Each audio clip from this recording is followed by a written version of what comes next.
আমার আল্লাহ রাব্বুল আলামিন বলেন, তোমরা দুনিয়াতে লক্ষ টাকার চাকরি পেয়ে, কোটি টাকার বাড়ি করে, গাড়ি করে, সুন্দরী নারী পেয়ে নিজেকে সফল মনে করতে পারো, কিন্তু আমার রব আল্লাহ তিনি বলেন এগুলো সফলতা নয়।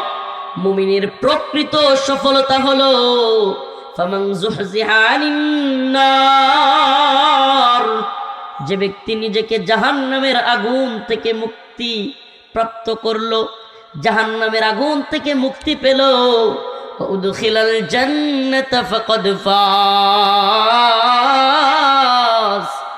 এবং জান্নাতে প্রবেশ করতে পারল, সেই হলো আল্লাহর দৃষ্টিতে সফল।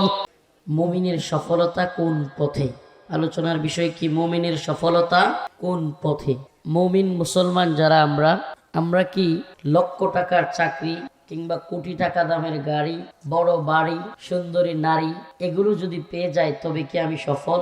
এই দুনিয়াদাররা বর্তমান পৃথিবীতে আপনাদের এলাকায় যে 100 কাঠা জমির মালিক, তার চাইতে বড় সফল কেউ আছে? এলাকায় ফুটানি নিয়ে চলে, যার ছেলে লাখ টাকা বেতনের চাকরি করে তার আশপাশে যাওয়া যায় না, যার টাঙ্গাইল শহরে একটা বাড়ি আছে তার দ্বারে কাছেও যাওয়া যায় না, কথা কন না? আর যদি আওয়ামী লীগের বড় কোনো নেতা হয় তাইলে তো উপায় নাই, হুজুর না এখন আওয়ামী লীগ না, এখন বিএনপির বড় নেতা হইলে উপায় নাই। ঠিক কি ঠিক না? তো এটাই তো সাইজ, তো এটাই যে আমরা নিজেকে কোনো একটা ভালো অবস্থানে থাকলে, দুনিয়াবি টাকা পয়সা, গাড়ি বাড়ি কিংবা একটু যশ খ্যাতি থাকলে নিজেকে অনেক বড় সফল মনে করি, ঠিক কি ঠিক না? কোনো ব্যক্তি যদি দুনিয়াতে নিজেকে সফল মনে করে বসে যে আমি সফল, অন্য সবাই ব্যর্থ, এই পৃথিবীতে এমন কেউ নাই যে তার নসিহা দিলে সে নসিহা গ্রহণ করবে। কেন গ্রহণ করবে না? কারণ সে নিজেকে সফল মনে করে বসে আছে। সে কি মনে করে বসে আছে? যে আমি সফল। 1 লক্ষ ভিউ হয় টিকটকার, তার ফেসবুকে, লাইকিতে, টিকটকে সে একটা ভিডিও দিলে 1 লক্ষ ভিউ হয়।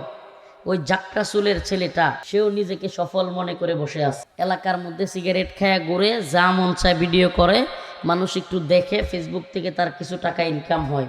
সে এমন সফল, মুরব্বীদের কথাও শুনে না, কারো কোনো কথা শুনবার টাইম নেই। এমনকি সাধারণ যে ছেলেটা আছে, ছাত্রটা আছে, স্কুলে যায়, পড়াশোনা করে, বাবা মার কথা শুনে, সেটাও হতাশায় নিমজ্জিত হয়। হায় রে, আমার আইডিতে লাইক করে না 100, হের আইডিতে দেখা যায় 1 লক্ষ ফলোয়ার। এখন যে গাঞ্জা খায়, সিগারেট খায়, চুল রাখে, বেয়াদবি করে, সে হয়ে গেছে গা ওই ভদ্র ছেলের আইডল। ওই ভদ্র ছেলে নিজেরে মনে করতেছে আমি মূল্যহীন, আমি ব্যর্থ জীবনযাপন করি। তার অনেক ফলোয়ার, তার অনেক ফ্যান, সে অনেক সফল, সে টাকা ইনকাম করতে পারে। এমন অনেক ছেলে আছে, লেখাপড়া করেছে, শিক্ষিত হয়েছে, কিন্তু চাকরি পাচ্ছে না। দিন শেষে এমন যারা আছে উগ্র, বদমেজাজি, কিন্তু বাজে ভিডিও করে, সিগারেট খেয়ে এলাকায় নেতামি করে, ওদেরকে দেইকা এই ভদ্র ছেলেটাও হতাশায় নিমজ্জিত হয়। হায় হায় রে, আমার চাইতে মনে হয় সে ভালো অবস্থান। অথচ ওই জাকরা চুলের, সিগারেট খাওয়া, এলাকার মুরব্বীদের কথা না শোনা ছেলেটা, সে কি সফল? সফল।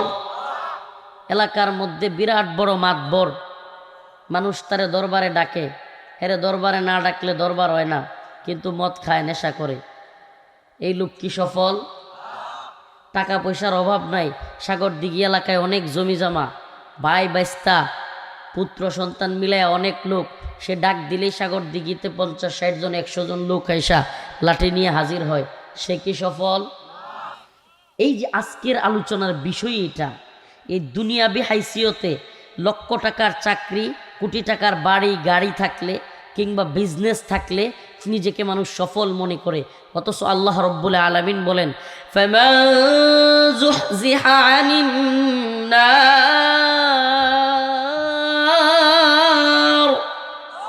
ওয়া উদখিলাল জান্নাতা ফাকাদ ফাজ ওয়ামাল হায়াতুদ দুনিয়া وما الحياة الدنيا إلا متاع الغرور। আমার আল্লাহ রাব্বুল আলামিন বলেন, তোমরা দুনিয়াতে লক্ষ টাকার চাকরি পেয়ে, কোটি টাকার বাড়ি করে, গাড়ি করে, সুন্দরী নারী পেয়ে নিজেকে সফল মনে করতে পারো, কিন্তু আমার রব আল্লাহ তিনি বলেন এগুলো সফলতা নয়। মুমিনের প্রকৃত সফলতা হলো ফামান যুহজিহা আনিন নার, যে ব্যক্তি নিজেকে জাহান্নামের আগুন থেকে মুক্তি প্রাপ্ত করলো, জাহান্নামের আগুন থেকে মুক্তি পেল, উদখিলাল জান্নাতা ফাকাদ ফাজ, এবং জান্নাতে প্রবেশ করতে পারল, সেই হলো আল্লাহর দৃষ্টিতে সফল। আল্লাহর দৃষ্টিতে সফল কারা? লক্ষ টাকার চাকরি করনেওয়ালারা, কোটি টাকার বাড়ি গাড়ি করনেওয়ালারা। হ্যাঁ, আপনাদের এই টাঙ্গাইলের একজন মন্ত্রী আজকে দীর্ঘ 15-16 বছর যাবৎ কারাগারে, আমার পাশের রুমে ছিল, পাশাপাশি থাকতাম, ভদ্রলোক, ভালো লাগছে আমার। আব্দুল সালাম পিন্টু, গোপালপুর বোয়াপুরের এমপি এবং সাবেক শিক্ষামন্ত্রী বিএনপির আমলের, আজকে কত বছর যাবৎ মন্ত্রী, আজকে কোথায় উনি? উনারটা বাদ দেন, নতুন করে যেগুলো মন্ত্রী ছিল খুব মাতবরি করছিল, লাফালাফি ফালাফালি করছিল, এগুলো আজকে কোথায়? তাইলে মুমিনের সফলতার পথ এই দুনিয়ায় টাকা পয়সা বাড়ি গাড়ি কিংবা নেতৃত্ব হাসিল করা নয়। মুমিনের সফলতার পথ হলো আল্লাহর জাহান্নাম থেকে রক্ষা পাওয়া এবং জান্নাতে প্রবেশ করতে পারা। সুবহানাল্লাহি ওয়া বিহামদিহি। আব্দুল সালাম পিন্টু সাহেব খুব ভদ্র মানুষ, ভালো মানুষ, মাশাআল্লাহ। একসাথে ছিলাম, আঙ্কেল ডাকতাম, বলতাম, মাঝে মাঝে হতাশ হয়ে যেত। ছোট্ট ছোট্ট নাতিগুলোরে রাইখা দীর্ঘ 15-16 বছর কারাগারে থাকা কষ্টের, মেয়েদেরকে বিয়ে দিছে ভিতরে থাকা অবস্থায়, এখন নাতি হয়ে গেছে, নাতিগুলোর পাশে আসতে পারতেছে না। ভয়ঙ্কর এক মামলা দিয়ে দিছে বেচারারে, নিরপরাধ মানুষ, মামলা দিছে 21শে আগস্ট গ্রেনেড হামলা, অথচ এই বেচারা এগুলোর কিচ্ছু জানে না, ফাঁসির রায় দিয়ে দিছে বেচারারে আজকে 16 বছর ভিতরে। আমি বলতাম, আঙ্কেল হতাশ হইয়েন না, এমন দিন আসবে আপনি আমি কল্পনাও করতে পারবো না, আল্লাহ পাক হাসিনারে এমন ধরা দিবে, কই থেকে ধরা আসবে আমি বলতেও পারবো না। এগুলো কখনো আঙ্কেল যদি মুক্তি পায়, আল্লাহ পাক তার মুক্তিকে ত্বরান্বিত করুক, বলে না আমি, তাইলে আয়সা বলবে, আমি তারে বলতাম যে দেখেন, চা খাইতে খাইতে ভিতরে বলতাম, গল্প করতাম যে দেখেন এমন দিন আসবে, আল্লাহ পাক কারে দিয়েছে ধরবে, আপনারা মনে করতেছে, আমরা মনে করতেছি অমুক দল তমুক দল, দেখবেন কই থেকে যে আল্লাহ কেমনে ধরছে।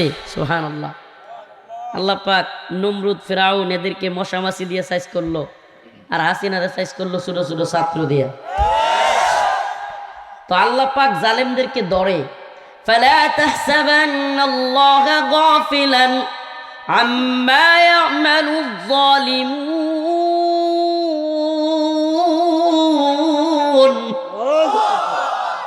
আল্লাহ রাব্বুল আলামিন বলেন, জালেমরা যেন আমি আল্লাহকে জুলুমের ব্যাপারে গাফেল না মনে করে।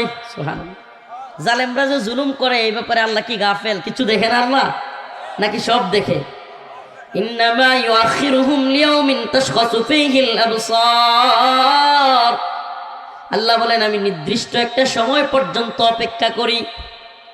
মুহতিঈনা মুকনিঈ রুসিহিম লা ইয়ারতাদ্দু ইলাইহিম তারফুহুম ওয়া আফইদাতুহুম হাওয়া। আর আমি যখন ধরি, আল্লাহ কয় আমি ছাড় দেই কিন্তু ছেড়ে দেই। যখন ধরি আল্লাহ কয় মুহতিঈনা মুকনিঈ রুসিহিম লা ইয়ারতাদ্দু ইলাইহিম তারফুহুম। এরা তরপাইতে থাকে, উপর দিকে তাকায়, নিচে তাকানোর সময়ই পায় না। হায় হায় হায় হায়, এমন করতে করতে উপরের দিকে তাকায় থাকে। সুবহানাল্লাহ। আফসোস করতে থাকে। এই দুনিয়ার সবাই একদিন আফসোস করবে। আল্লাহ বলেন, ওয়া আখরাজাতিল আরদ আথকালাহা। এমন একদিন আসবে ভয়ঙ্কর কম্পনে আল্লাহ পাক এমন এক ঝাঁকুনি মারবেন পৃথিবীকে। ইযা যুলজিলাতিল আরদু জিলজালাহা ওয়া আখরাজাতিল আরদু আথকালাহা। আল্লাহ বলেন, জমিনকে এমন এক ঝাঁকুনি মারা হবে, যখন ঝাঁকুনি আসবে, আখরাজাতিল আরদ, জমিনের সব মূল্যবান জিনিস বের হয়ে যাবে, স্বর্ণ তামা খনি যা আছে, হীরা জহরত সব কি হয়ে যাবে, বাঁচতে থাকবে। হাই হাই মানুষ, অকাল ইনসান মালাহা, হাই হাই কোন স্বর্ণের জন্য কোন টাকার জন্য ভাইকে মারছিলাম, কোন টাকার জন্য কোন গহনার জন্য বাবার উপরেই কথা বলেছিলাম, আক্রমণ করেছিলাম। মানুষ আফসোস করতে করতে এগুলো বলবে, হাই হাই কি করলাম। অকাল ইনসান মালাহা, আজ এগুলোর কি হইলো, আজকে এগুলো উঠতেছে বের হইয়া, একটাও জমিনের ভিতরে থাকবে না, সব উঠতে থাকবে। এটার আলামত কিছু তো ভূমিকম্প হইলে বোঝা যায়, কি কন, সব কিছু নাড়াইয়া দেয়। আল্লাহ বুঝাইতেছে, গুড়ি আমি ছাইড়া দিছি, কিন্তু নাটাই কারাতে, সুবহানাল্লাহ, আল্লাহর হাতে। নাফরমানি করিস না, কিন্তু দিন শেষে তবুও আমরা নাফরমানি করি। আল্লাহ এটাও জানে আমরা যে নাফরমানি করমুই, আল্লাহ এটাও কি করে। ফাইদা রাকিবু ফিল ফুলকি দাউল্লাহ মুখলিসিনা লাহুদ্দিন। আল্লাহ বলেন, যখন সমুদ্রে নৌকা ডুবতে থাকে, ঝড় তুফান শুরু হয়, কাঁপাকাঁপি শুরু হয়, দাউল্লাহ মুখলিসিনা লাহুদ্দিন, মানুষ খুব একনিষ্ঠতার সাথে আল্লাহ আল্লাহ করতে থাকে। নৌকায় উঠছে, সমুদ্রে জাহাজে কিংবা নৌকায় উঠছে, নৌকা কি করতেছে, ডুবে যাচ্ছে, হেলতেছে, দুলতেছে, বড় বড় ঢেউ আসতেছে। এখন বয়ে কি কয়, মুখলিসিনা লাহুদ্দিন, একেবারে আল্লাহর একনিষ্ঠ ভক্ত হয়ে গেছে, আল্লাহ আল্লাহ করে।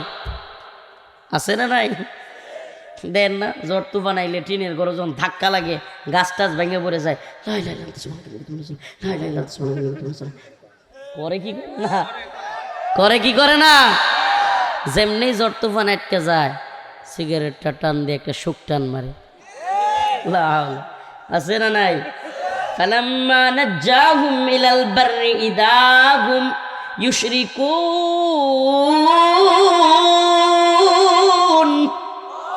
আল্লাহ বলেন, আমি জানি তোরা যে যখনই আমি তোদের থেকে বিপদ উদ্ধার করে দিই, তোরা আবারও নাফরমানি শুরু করে দিস। তাহলে আমরা আল্লাহ পাকের নাফরমানি করব নাকি আল্লাহর হুকুম পালন করব? আল্লাহর নাফরমানি করব নাকি আল্লাহর হুকুম পালন করব? সফলতা কোন পথে, আসুন এবার সেই আলোচনায়। আল্লাহ পাক মুমিনদের সফলতার রাস্তা বলে দিচ্ছেন। ও মুমিনরা, তোমরা সফল হতে চাও? এমন কিছু মুমিন যারা সফল, তাদের আমি চারিত্রিক বর্ণনা করতেছি। قد أفلح المؤمنون الذين هم في صلاتهم خاشعون। আল্লাহ পাক বলেন, মুমিনের প্রথম সিফাত হলো মুমিন খুশু খুজুর সাথে, বিনয়ের সাথে নামাজ আদায় করে। কি করে? বিনয়ের সাথে, খুশু খুজুর সাথে। রাইসুল মুফাসসিরিন আব্দুল্লাহ ইবনে আব্বাস রাদিয়াল্লাহু আনহু বলেন, খুশু খুজুর সাথে নামাজ হলো একাগ্র চিত্তে একমাত্র আল্লাহকেই রাজি খুশি করবার জন্য, পৃথিবীতে আর কারো জন্য নয়। ওই ব্যক্তি যেন এক আল্লাহর জন্য একাগ্র চিত্তে জানলার পাশে দাঁড়াইয়া, মুরব্বী চাচা জানলার এদিক সেদিক তাকায়, গরুটা যে চড়াই আইছে ওইটা দেখে, ওই নামাজ না। একাগ্র চিত্তে আল্লাহর জন্য একমাত্র আল্লাহকে সিজদা দেয়। কুল ইন্না সালাতি ওয়া নুসুকি ওয়া মাহইয়ায়া ওয়া মামাতি লিল্লাহি রাব্বিল আলামিন।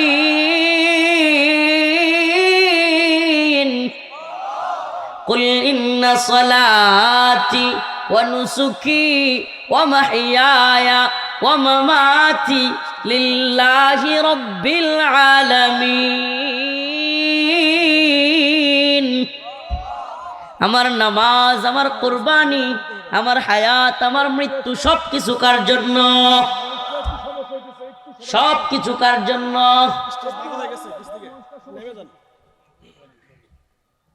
কথা কওয়ার সময় কমাই নাই না,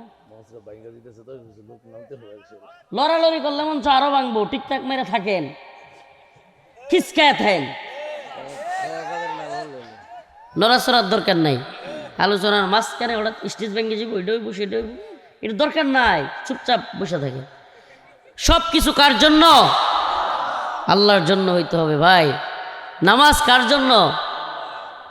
এখন যদি এলাকায় একটা, আল্লাহ মাফ করুক, অনেক সুন্দরী একটা মেয়ে আছে, যুবকরা অনেকেই এই মেয়েরে পছন্দ করে, যদি খালি কম যায় যে 5 ওয়াক্ত নামাজ পড়বো এই মেয়েরে বিয়ে দেওয়া হইব, একটারও বাকি পাওয়া যেত না, সবগুলো মসজিদে। এই দেখ, আবার ঠিকও কয়, বেলজ্জার দল, লজ্জা শরম নেই। কিন্তু আল্লাহর জন্য নামাজ পড়তে হবে, লোক দেখানোর জন্য না। কোনো এক সালাফ বলেছিলেন, যদি সুপাত্র মেয়ের জন্য ভালো পাত্র খুঁজতে চাও, এই শীতের দিনে ফজরের নামাজের কাতারে যাও। সুবহানাল্লাহ। যদি ভালো পাত্র খুঁজতে চাও তোমার মেয়ের জন্য, তাহলে এই শীতের দিনের ফজরের সালাতে যায় দেখো কোন ছেলেটা নিয়মিত 5 ওয়াক্ত নামাজ পড়ে। মনে রাখবা, যে যুবক এই যৌবন বয়সে তার রবের হুকুম, তার রবের কথাগুলো পালন করে, সেই ছেলে কখনো ধোঁকাবাজ হবে না। এই ছেলেটা সব কিছুর যায়, সে তার রবের হক আদায় করে, সেই তোমার মেয়ের হক আদায় করবে। সুবহানাল্লাহ। অনেকে আমাদের কাছে বিচার দেয়, হুজুর ছেলেটা কথা শোনে না, মেয়েটা কথা শোনে না, হুজুর ঘরের বউ আমার কথা শোনে না। আমরা তাদেরকে বলি, তুমি তোমার মালিকের কথা শোনো না, তোমার অধীনস্থরাও তোমার কথা শোনে না। আমরা আমাদের মালিকের কথা শুনলে সালাফদের ইতিহাস এমন পাওয়া যায়, ছাগল, ওনারা সাহাবায়ে কেরাম কিংবা রসুলদের ইতিহাস পড়লে এটাই পাওয়া যায়, ওনারা বকরি লালন করতেন। আম্বিয়া আলাইহিস সালাম প্রায় সকলেরই 2টা সুন্নাহ কমন, 2টা সুন্নাহ কমন, বকরি পালন করা, মিসওয়াক করা, 2টা সুন্নাহ। কয়টা? অনেক আম্বিয়া আলাইহিস সালামের ইতিহাস পড়লেই পাওয়া যায়, ওনারা বকরি লালন করতেন আর কি করতেন? মিসওয়াক করতেন। 100-এর উপরে হাদিস আসছে মিসওয়াকের জন্য। সুবহানাল্লাহ। মিসওয়াকের অনেক ফজিলত, যেহেতু কথাটা চলে আসছে বলে দিলাম, মিসওয়াকের অনেক ফজিলত, অনেক ফজিলত। কিছু মানুষ তো আছে নামাজে এদের পাশে দাঁড়াইলে হাই রে আল্লাহ, নামাজে সিজদা দিতে গেলে মনটা কয় আল্লাহ সাইরা দেবা কাইন্দা বাসি, দৌড় দিই এর বারাত আছে না নাই? সিজদা দিতে গেলে দুর্গন্ধ, এমন অবস্থা হয় সাইরা দেবা কাইন্দা বাসি, সিজদা তো এমন হয় দৌড় দিয়া ভাগি। কখনো মিসওয়াক করে না, অথচ নামাজের আগে আমাদের কি উচিত ছিল? মিসওয়াক, বেশি বেশি মিসওয়াক করবো। আল্লাহ পাক আমাকে এবং আপনাদেরকে সবাইকে মিসওয়াকের আমল করার তৌফিক দান করুন। তো যে কথা বলতেছিলাম, সফলতার প্রথম রাস্তা আল্লাহ পাক বলেছেন, আল্লাযীনা হুম ফি সালাতিহিম খাশিউন। সফল মুমিনরা খুশু খুজুর সাথে, বিনয়ের সাথে নামাজ পড়ে। কিসের সাথে? কিসের সাথে? বিনয়ের সাথে নামাজ মানে কি? একাগ্রচিত্তে। আমাদের অবস্থা কি? নামাজের মসজিদে শুক্রবার আইলে সারা সপ্তাহ তো যাই না, আল্লাহ মাফ করুক, সপ্তাহের ব্যবধানে শুক্রবারে যাই, তাও কি সবার লাস্টে যাওয়ার প্রতিযোগিতায় নামি, কেমনে আমি আইলসামি করতে করতে সবার শেষে যাইতে পারবো। আবার আসার সময় আরে লা হাওলা ওয়ালা কুওয়াতা ইল্লা বিল্লাহ, মসজিদের জুতা লয়ে যে পারাপারি শুরু হয়, ধাক্কা ধাক্কি, কে কার আগে বাড়িব, মনে হয় ভিতরে তারে মারতাছে ধরে। বের হওয়ার পরিস্থিতিটা হুজুর এমন হয় যে মসজিদের গেইটে জুতা নিয়ে এমন পারাপারি করে যে মনে হয় এতক্ষণ পর্যন্ত ভিতরে তারে ধরে কেউ মারছে, দৌড়ে পালাইতে হবে। কি অবস্থা আমাদের! অথচ উচিত কি ছিল? যতক্ষণ বেশি আমি মসজিদে থাকতে পারি। নিফাকের একটা আলামত বলে দেই, নাউজুবিল্লাহ। মুনাফিকের অনেকগুলো আলামতের মধ্যে একটা হলো মসজিদে বেশিক্ষণ থাকতে না পারা। শরীর জ্বালাজালি শুরু হয়ে যায়, কখন বেরোবো, কখন বেরোবো।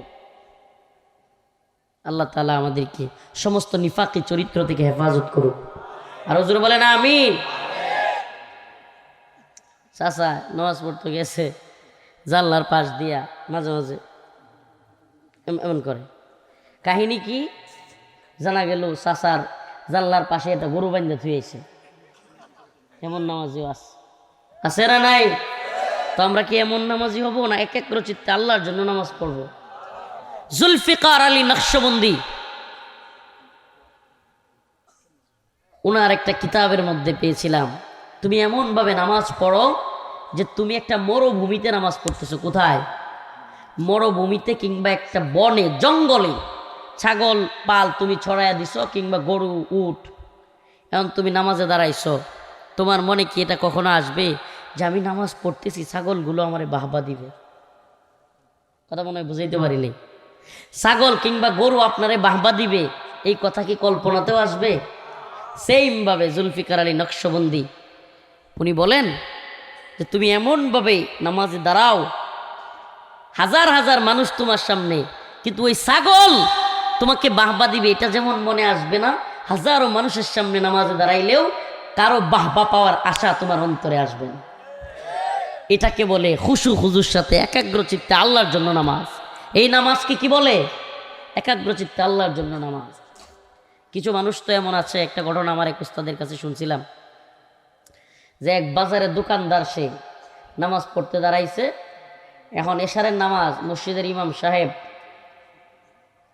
নামাজ পড়ে সালাম ফিরাইছে, সে দাঁড়ায় মানে লোকমা দিয়ে বলছে আল্লাহু আকবার, লোকমা দিছে।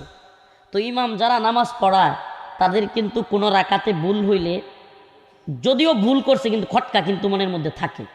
যারা ইমামতি করেন এটা জানার কথা, খটকা কি হয়, থাকে, খটকা লাগে যে নামাজ কি এক রাকাত বেশি হইল না কম হইল এরকম। তো যখন লোকমা দিছে, নামাজ শেষ করে সালাম ফিরে ওই লোক তো বলতেছিলাম, হাসে কে? এই ব্যাককেল 3 বার হাসে। কয়বার? ব্যাককেল কয়বার হাসে? একবার না বুঝা, আবার যখন বুঝে, মানে হ্যাঁ তো না বুঝা প্রথমে হাসছে, আবার যখন বুঝে আসে তখনও আরো ভালো করে আসে, এরপরে আবার 3 নাম্বারে হাসে। এটা যখন আবার মনে হয় যে আমি বুঝা না বুঝা আসছিলাম। তো হে দলেন নাকি হুজুর এনে কথা বলতেছে, হাসতেছে, বাহ, নিজেদেরকে কি কি পরিচয় দিতেছেন।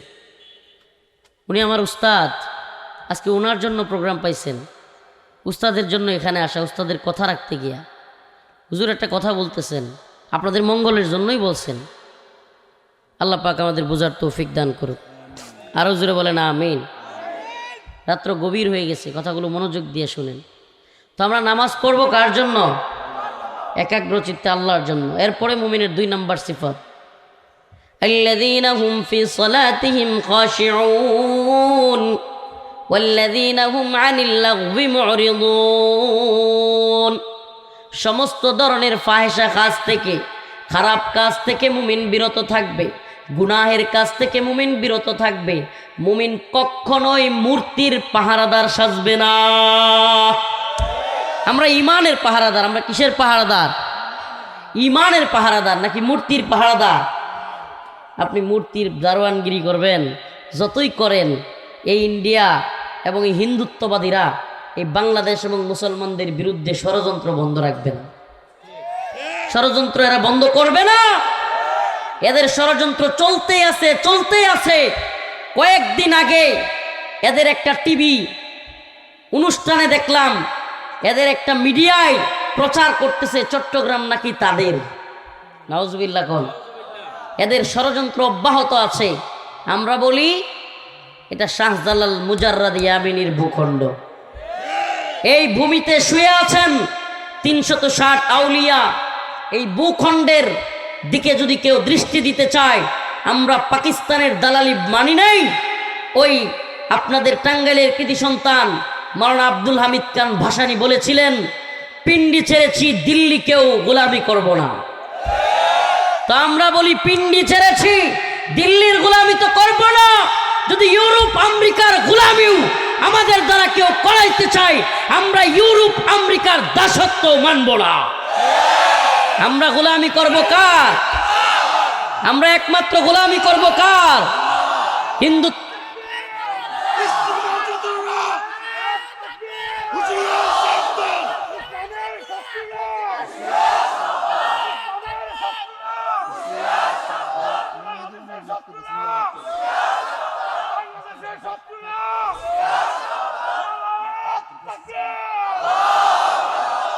এই ভূখণ্ড নিয়ে, মুসলিমদের এই ভূখণ্ড নিয়ে যারা ষড়যন্ত্র করবে, ইনশাআল্লাহ এই উম্মার যুবকদেরকে নিয়ে, এই উম্মার যুবক সমাজকে ডাক দিয়ে তাওহীদপন্থী তরুণ প্রজন্মের উলামায়ে কেরাম ইনশাআল্লাহ সুম্মা ইনশাআল্লাহ সমস্ত বাতিল তাগুত, হিন্দুত্ববাদী ব্রাহ্মণ্যবাদী তাগুতি শক্তির মোকাবেলা করার জন্য দাঁড়িয়ে যাবে ইনশাআল্লাহ। রাসূলের সেই ভবিষ্যদ্বাণী, হিসাবাতান মিন উম্মতি আহরাজাহুমুল্লাহু মিনান নার, ইসাবাতুন তাগজুল হিন্দা ওয়া ইসাবাতু মা ঈসা ইবনে মারইয়াম। রাসূলের ঘোষণা, গাজওয়াতুল হিন্দ হবে। হিন্দুত্ববাদী ব্রাহ্মণ্যবাদী হিন্দুত্ববাদী তাগুতি শক্তির বিরুদ্ধে মুসলমানরা এক ভয়াবহ যুদ্ধে লিপ্ত হবে, আর সেই যুদ্ধে মুসলমানরা বিজয়ী হবে। শুধু বিজয়ী নয়, হিন্দুত্ববাদী তাগুতি নেতাদেরকে কল্লা ধরে ধরে টেনে হিচড়ে মুসলিমরা বাইতুল মাকদিসের দিকে নিয়ে যাবে ইনশাআল্লাহ।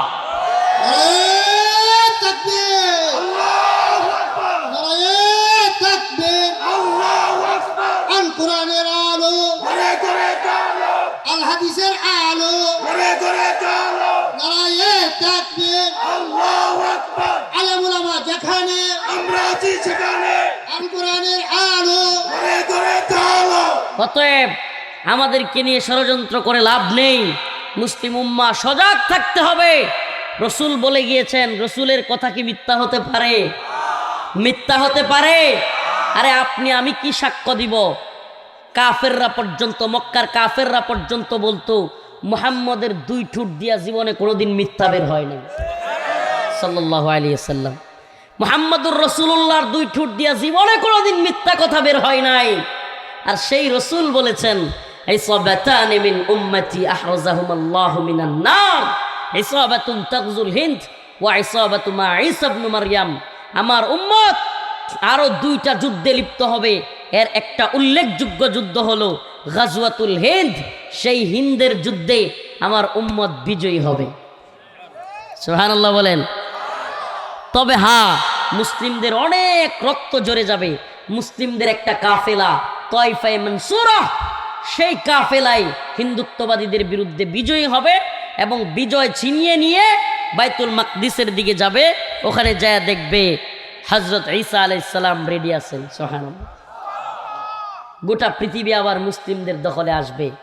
এখন আমরা নতজানু মনে করতে পারি আমেরিকা, চীন, জাপান, জার্মানি, ফ্রান্স কিংবা রাশিয়া, ভারত, এদের অনেক প্রভাব দেখতে পারি, কিন্তু মুসলিমদের বিজয়ের শতাব্দী শুরু হয়ে গিয়েছে।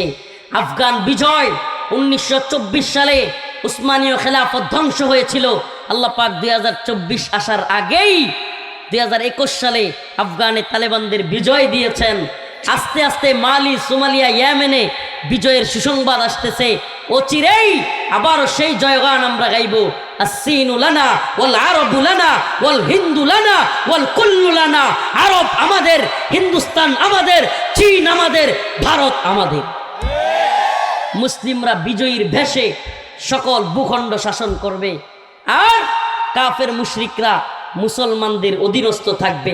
পৃথিবী হবে কোরআনের, পৃথিবী হবে ইসলামের, পৃথিবী হবে দ্বীনের, পৃথিবী হবে ঈমানের। আকাতিলুহুম হাত্তা লা তাকুনা ফিতনাহ ওয়া ইয়াকুনা দ্বীনু কুল্লুহু লিল্লাহ।